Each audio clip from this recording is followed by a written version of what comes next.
Isu yang kedua yang saya nak bincangkan adalah berkaitan dengan satu dokumen yang telah berlega semalam di Facebook dan juga di grup-grup WhatsApp yang disebut sebagai senarai cadangan calon-calon pilihan raya bagi Perikatan Nasional. Sebenarnya saya pun tak berhasrat. Memang kalau isu calon-calon ini, satu perkara ini ialah tak mengganggu kehidupan kita. Tetapi dia mengganggu juga. Sebab apa?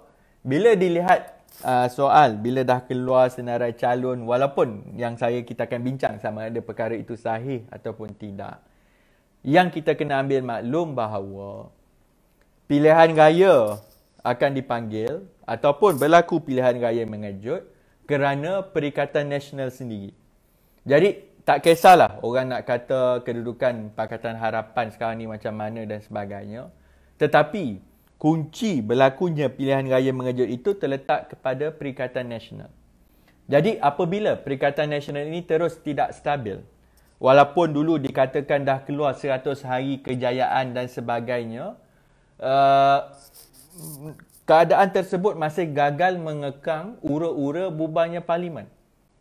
Seterusnya kalau kita lihat, dia canangkan seolah-olah kejayaan menguruskan rantaian COVID-19 ini, penyebaran dan sebagainya.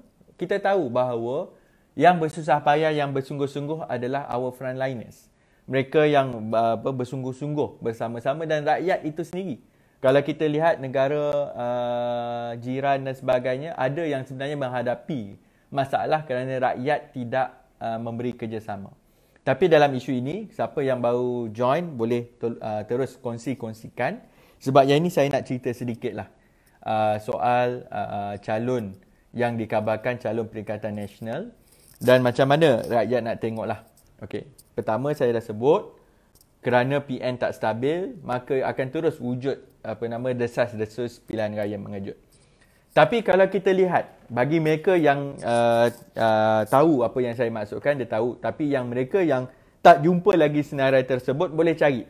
Saya rasa banyak dah berlega di kalangan UMNO Bersatu, sampai juga dia tak puas hati dalam kalangan mereka, dia hantar juga ke orang-orang keadilan juga ada terima senarai tersebut. Tapi kalau kita lihat, kalau berdasarkan senarai yang dikemukakan, kita nak sahkan perkara ini sahih ataupun tidak, ada beberapa kaedah. Pertama, kalau kita lihat dari segi maklum balas yang saya dengar dan juga kalau kita lihat dari segi pertemuan-pertemuan di kalangan mereka, perkara ini memang belum lagi dibincangkan ataupun dipersetujui. Sebab kedudukan bersatu itu akan menggugat perancangan UMNO untuk kembali berkuasa sebagai Perdana Menteri ataupun sebagai kerajaan. Jadi saya rasa berdasarkan perkara itu pun dah nampak jelas ini bukannya senarai yang sahih lah. Yang kedua, nak kata senarai tersebut sahih ataupun tidak, kalau kita lihat juga dalam senarai dia hampir berjaya memenuhkan semua kerusi-kerusi parlimen di Semenanjung. Manakala kerusi di Sarawak itu ada yang dihitamkan kerana kononnya itu akan diisi oleh GPS. Tetapi yang ini kita kena faham. Kalau kita lihat teliti senarai tersebut, dia sebenarnya seolah-olah memberi kelebihan kepada orang Bersatu. Ataupun Bersatu yang bersama dengan Mahyudin lah. Sebab sekarang ni Bersatu ni ada berpecah. Cuma kalau kita tengok dari segi Bersatu di kalangan Mahyudin itu, bila ada yang dah tengok teliti, daripada nama-nama yang dicadangkan termasuk mewakili parti masing-masing, calon daripada Bersatu yang dalam senarai tersebut adalah seramai 54 orang.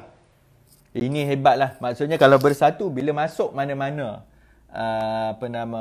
kumpulan, dia akan cuba bolot ramai.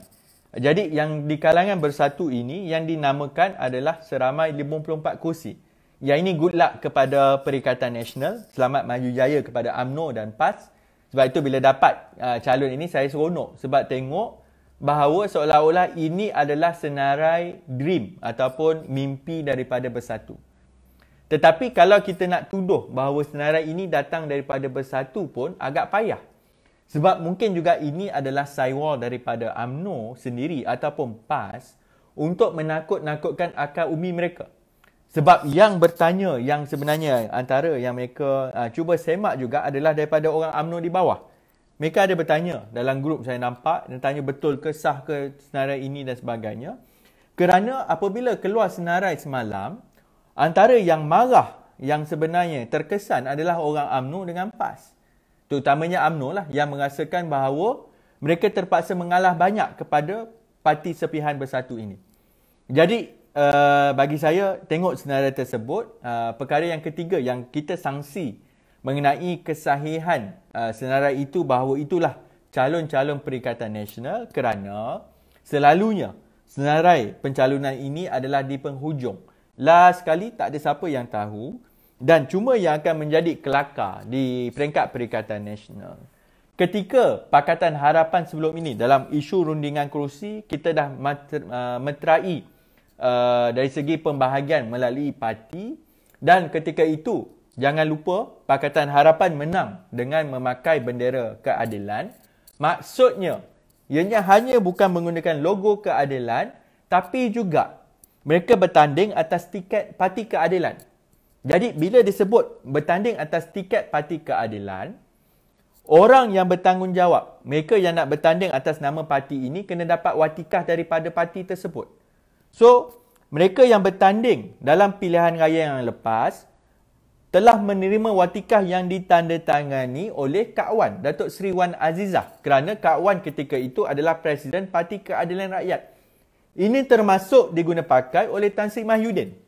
Termasuk juga Mahathir, termasuk juga parti-parti dalam DAP maupun Amanah. Iaitu watikah mereka untuk bertanding itu ditandatangani oleh Kak Wan, Datuk Seri Wan Azizah. Jadi sekarang ini, kalau nak masuk pilihan raya yang saya rasa amat menarik kerana muafakat nasional dan Perikatan Nasional ini kena selesaikan isu mereka.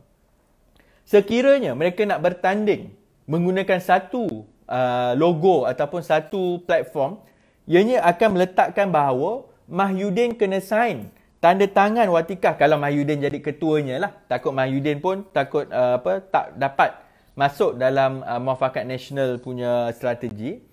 Tetapi kalau mereka nak bentuk satu perikatan yang bertanding secara bersama, kalau mana-mana calon perikatan nak bertanding, Mahyudin kena sign. Bayangkan, kalau Najib Razak nak bertanding, Mahyudin kena sign. Kalau Azmin Ali nak bertanding, Mahyudin kena sign. Zahid Amidi nak bertanding, Mahyudin kena sign. Sebab itu saya rasa muafakat nasional ini, iaitu UMNO dan PAS, susah sangat nak bersetuju dengan Bersatu sebab takkanlah mereka nak minta Mahyudin watikah dan sebagainya. Jadi baik, itu keadaan yang saya rasa senarai tersebut tidak tepat, malah mungkin tak kisahlah datang daripada UMNO ataupun daripada Bersatu sekalipun ataupun daripada pihak ketiga.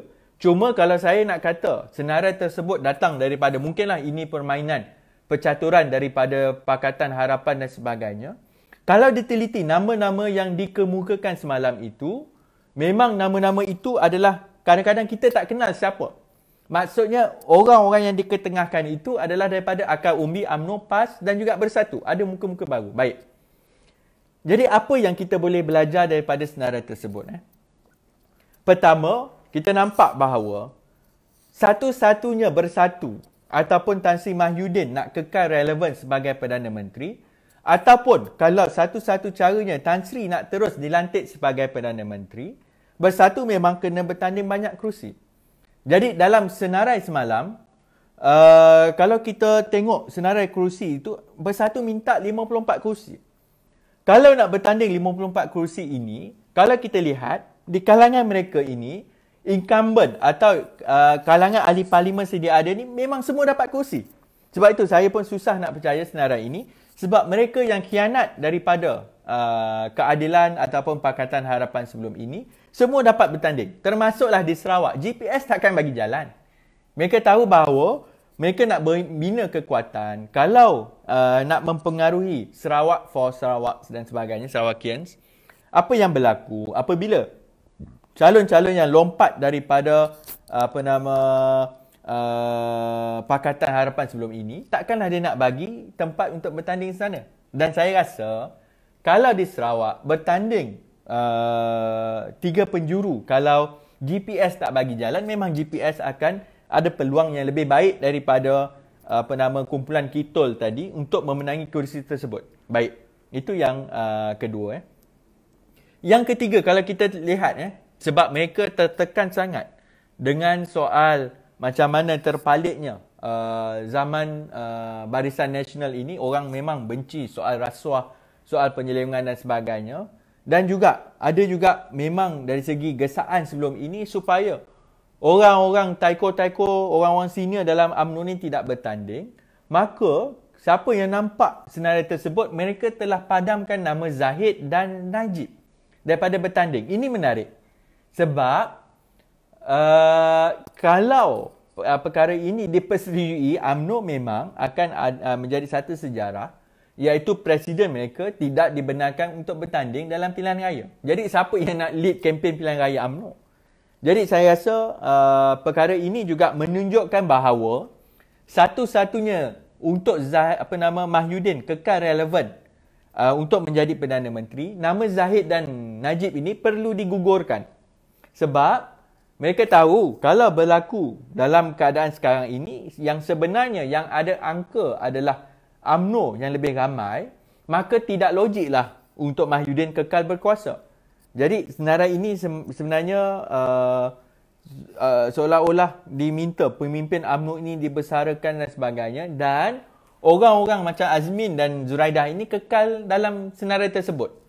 Jadi kalaulah senarai ini betul ataupun tidak, yang kita kena faham bahawa rundingan yang dikatakan akan dibuat dalam Perikatan Nasional ini bukan mudah. Sebab dia adalah seolah-olah zero-sum game. Iaitu Mahyudin tak boleh bersama dengan Najib. Kalau Najib bertanding, Zahid bertanding, Mahyudin tak akan jadi Perdana Menteri lagi. Jadi kalau Zahid dan Najib ini nak cuba digugurkan, Muafakat Nasional tak akan masuk dalam Perikatan Nasional. Jadi dalam isu pilihan raya mengejut yang cuba digambar-gemburkan, saya punya itulah, kita kena bersiap sedia. Tapi pada masa yang sama, sebenarnya bukanlah seolah-olah mereka ni yakin boleh menang dan sebagainya. Yang ini yang saya nak tengok perkara ketiga, yang sebenarnya apa yang kita nak pelajari ataupun bagaimana keadilan untuk menghadapi situasi ini. Baik. Perkara yang pertama, pengajaran yang kita boleh buat bila mereka soal nak runding kerusi Bersatu, PAS dan juga UMNO ini,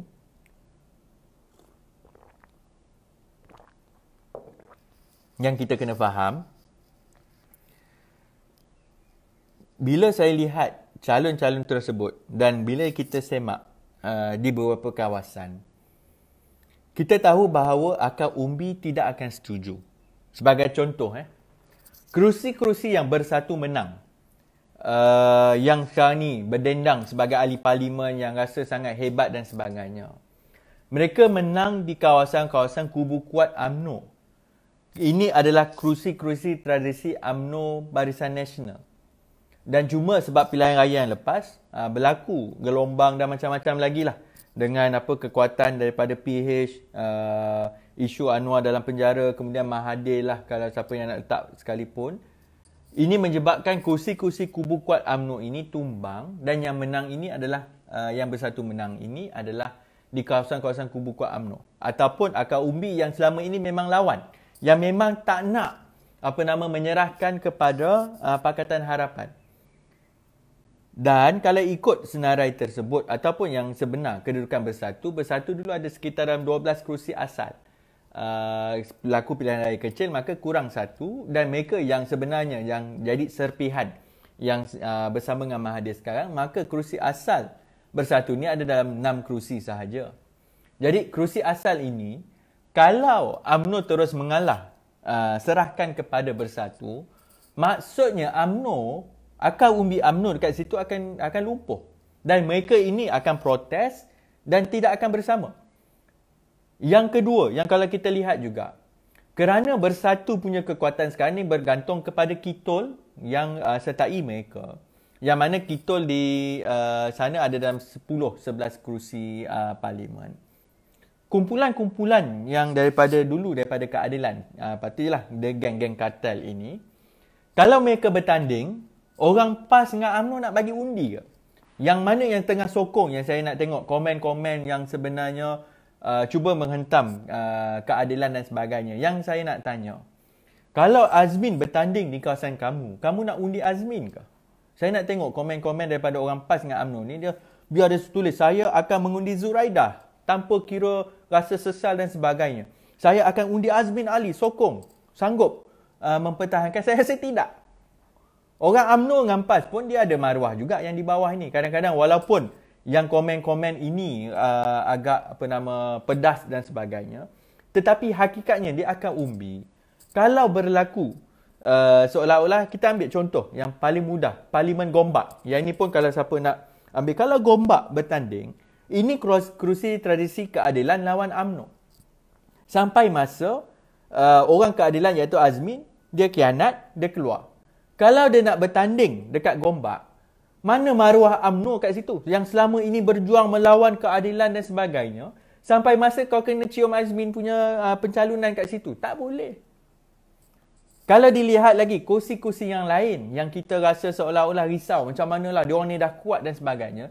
Sebab itu Muafakat Nasional tahu mereka ini kalau ada kerjasama dengan Bersatu, mereka akan hilangkan umbi di bawah. Sebab kalau mereka tahu, katakanlah seburuk-buruk yang orang yang ada dalam kumpulan yang baru ini yang nak membentuk Perikatan Nasional ini, katakanlah dia ada peluang lah untuk menang. Tapi orang UMNO dengan PAS pun tak akan sokong. Sebab dia tahu, bukan sahaja dia tak nak sokong nama Azmin dan Zuraidah ini, tetapi yang dia rasa akan terkilan sampai bila-bila, lepas itu UMNO tidak lagi ada peluang untuk bertanding di Gombak. UMNO tidak akan ada peluang untuk bertanding di Ampang buat selama-lamanya. Sebab kursi itu seolah-olah dah diserahkan kepada orang yang lain. Ini juga yang saya nak kena sebut, ini bukan hanya di kalangan antara Muafakat dengan kartel, dengan Bersatu, tetapi juga pertembungan ini berlaku antara UMNO dengan PAS. Kalau mereka ini, selama ini pun, kerusi UMNO dengan PAS ini adalah kerusi yang kita tahu secara tradisinya adalah pertembungan antara mereka berdua, UMNO lawan PAS. Sebab itu kalau tengok keputusan di Terengganu dan Kelantan, kenapa walaupun perubahan itu berlaku di negeri-negeri lain dalam pilihan raya 2018, di Terengganu dan Kelantan tak berlaku sebab undi protes itu mereka tahu bagi PH atau PKR amanah bertanding di sana mungkin tak menang. Jadi mereka bagi PAS. Jadi PAS jadi kerajaan sebab penduduk ataupun pengundi di Terengganu dan Kelantan nak menolak kerajaan UMNO Barisan Nasional. Mood sentimen itu begitu menentang Najib ketika itu, maka tidak ada pilihan yang lain untuk menang, untuk menukar kerajaan negeri Terengganu dan Kelantan, dia undi PAS. Tetapi bila keadaan sekarang ini dah berlaku, kalau akar umbi UMNO di Terengganu dengan Kelantan ini, adakah mereka akan undi PAS? Saya rasa tidak. Dan sebaliknya perkara yang sama, walaupun dia akan, ini kita bagi-bagilah, demo ambil yang sana, demo ambil yang sini, tetapi mereka tahu, sekiranya tidak masuk bertanding, maka akar umbi itu akan lumpuh sepenuhnya. Dalam keadaan itu adalah kerusi tradisi. Kenapa saya sebut perkara ini? Sebab pengalaman keadilan Pakatan Rakyat sebelum ini, walaupun kita ikat perjanjian dan sebagainya, pertembungan tiga penjuru itu tetap berlaku apabila ada PAS. PAS ni tak akan bagi jalan. Sebab itu adalah kerusi tradisi mereka. Mereka akan bagi nak tak nak, walaupun kata kita tak akan bagi dan sebagainya. Malah pemimpin PAS pun tahu kalau diserahkan kepada UMNO maka terkuburlah akar umbi PAS. Sebab parti PAS ini menekankan akar umbi dan UMNO ni juga akar umbi. Cuma untuk PH mungkinlah dia punya kelemahan dia iaitu akar umbi dia tak sekuat UMNO dengan PAS. Tetapi apabila akar umbi UMNO dengan PAS ni adalah wallot yang terlalu kuat, nak masuk kawasan ini, kamu kena sokong. Nak masuk kawasan sini, kamu tak dapat dokongan daripada dia punya bahagian, maka tergugurlah sokongan daripada parti tersebut.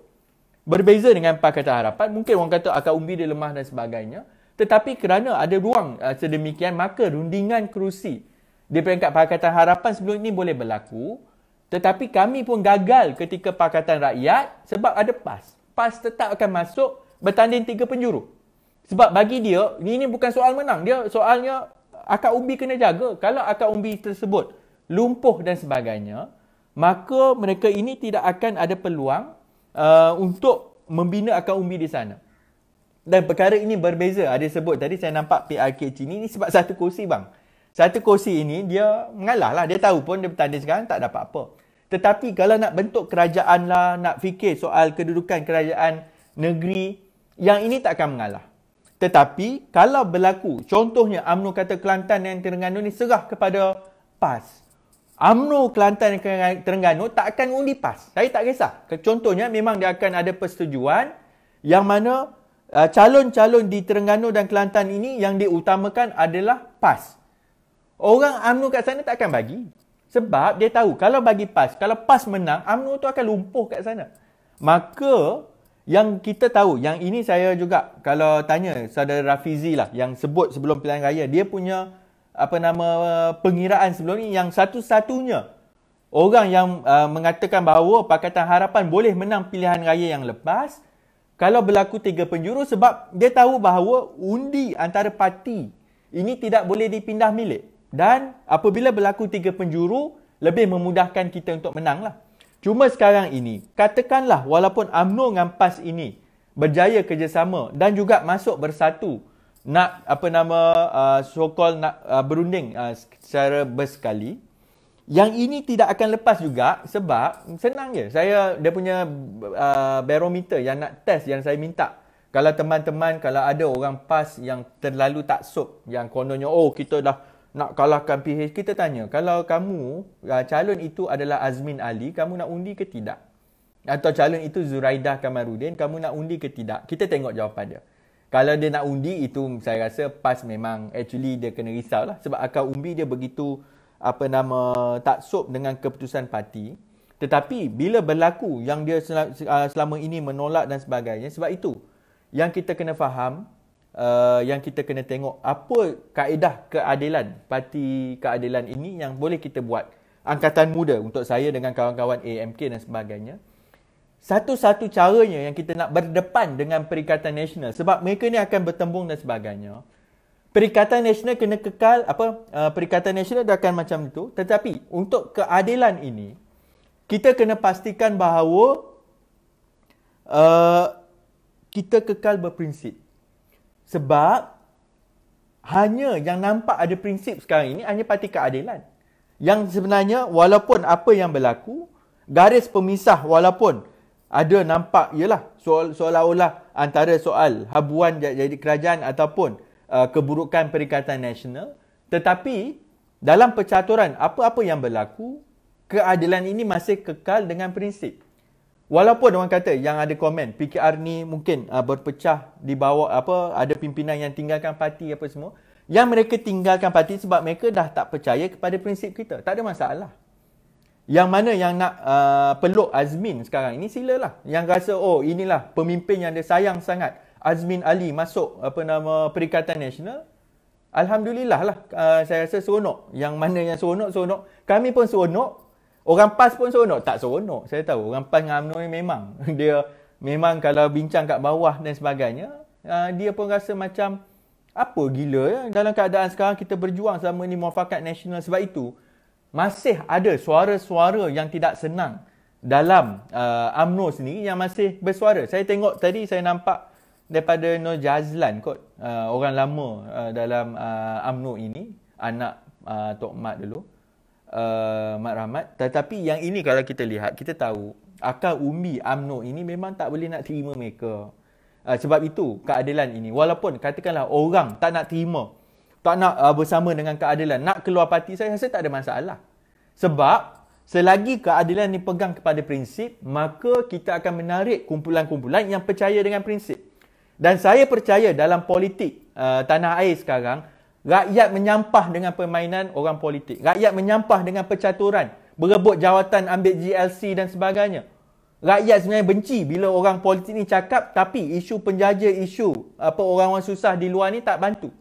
Tetapi yang rakyat nak tahu bahawa orang politik ni kena ada prinsip, kena ada keadilan, kena ada pendirian untuk macam mana membantu rakyat.